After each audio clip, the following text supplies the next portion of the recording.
நேற்று எனக்கு ஒரு கஸ்டமர் வந்து கால் பண்ணாரு. நம்ம கடைக்கு வர ஒரு அண்ணா தான். அவர் வந்து ஒரு தீவிர விஜய் ஃபேன். அவர் என்கிட்ட என்ன கேட்டார்னா, அவர்கிட்ட வந்து எதிர்கட்சிக்காரங்க, எதிர்கட்சி மீன்ஸ் வந்து கட்சியில உள்ளவங்க வந்து கேட்டாங்களாம், வேற கட்சிக்கு சப்போர்ட் பண்றவங்க ஒரு கேள்வி கேட்டாங்களாம். இப்ப ஜனநாயகம் படத்துக்கு வந்து அண்ணன் வந்து குரல் கொடுக்க மாட்டேங்காங்க, அண்ணன் வந்து சம்பளம் வாங்கிட்டாங்க, அதனால வந்து சைலண்டா இருக்காங்க. இதே மாதிரி எலெக்ஷன்ல ஜெயிச்சதுக்கு அப்புறம் சைலண்டா இருப்பாங்களா அப்படின்னு சொல்லிட்டு அந்த அண்ணன் வந்து ஒரு கேள்வி வச்சிருக்காங்க. அந்த அண்ணன் எனக்கு கால் பண்ணி கேட்கறாங்க, இந்த மாதிரிலாம் கேட்கறாங்கண்ணே, பதில் என்ன சொல்லணும்னு தெரியலண்ணே அப்படின்ட்டு. உங்க தளபதி ஏன் வீட்டை விட்டு வெளியே வர மாட்டேங்காரு அப்படிலாம் வந்து நிறைய வந்து கிண்டல் பண்றாங்கண்ணே, அதுக்கு எனக்கு பதில் சொல்ல முடியலனே அப்படின்னு சொல்லிட்டு அந்த அண்ணன் வந்து என்கிட்ட கேட்டாங்க.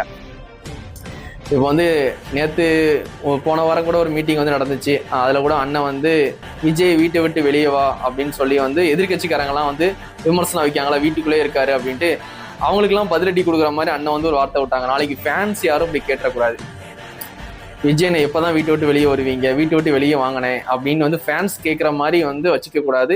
அது நடக்கக்கூடாது நானும் நினைக்கிறேன். பார்ப்போம் என்ன நடக்குன்ட்டு. இப்போ வரைக்கும் எல்லாருமே வந்து அண்ணன் வீட்டுக்குள்ளே இருக்காங்க, பக்கத்து வீட்டுக்கு போனா கூட கார்ல தான் போறாங்க. அண்ணன் வீட்டு பக்கத்து வீடு, ஒட்டுநாப்புல இருக்கிற வீடு, அந்த வீட்டுக்கு கூட வந்து கார்ல போறாங்க. ஏன் நடந்து போலாம்ல, நடந்து போனா வெளியே வந்து மைக்ல வந்து இன்டர்வியூ மாதிரி எடுத்துருவாங்க. வெளியே வந்துட்டாலே வந்து ப்ரெஸ் வந்து அவங்ககிட்ட வந்து மைக்கு நீட்டிடுவாங்க, அண்ணனால ஃபேஸ் பண்ண முடியாது, அதனால பக்கத்து வீட்டுக்கே கார்ல போறாங்க. அந்த வீடியோவை பார்த்த உண்மையில பக்கத்து வீட்டுக்கு கார்ல தான் போனாங்க. இதுதான் வீடு தான், பக்கத்துல தான் வீடு, பக்கத்து கேட்டு, அதுக்கு கார்ல போனாங்க. என்ன மாதிரி கான்செப்ட்னு தெரில. இந்த மாதிரிலாம் பண்ணும்போது வீடியோலாம் எடுத்து நியூஸ்ல போடும்போது எதிர்கட்சிக்காரங்க ட்ரோல் பண்ண தான் செய்வாங்க. அந்த மாதிரி தான் இருக்கு. எதுக்கு அண்ணனோட ஃபேஸை வந்து காட்ட மாட்டேங்காங்கன்னு தெரில. ஏன்னா ரெகுலரா வந்து ஒருத்தவங்களோட ஃபேஸை பார்த்துட்டா போர் அடிச்சிடும், அல்லாட்டி வந்து அந்த மவுஸ் போயிடும்.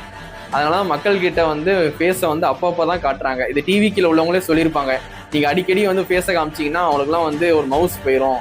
அதனால அவங்க அண்ணனோட ஃபேஸை வந்து ஒரு கடவுள் மாதிரி ஒரு பிராண்டா வந்து யூஸ் பண்ணிக்கிட்டு இருக்காங்க.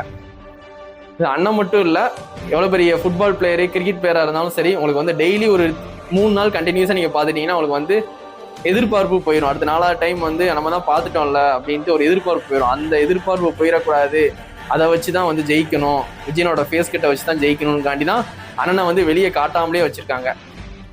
சின்ன ஒரு சிம்பிள் மெத்தட் இதுதான்.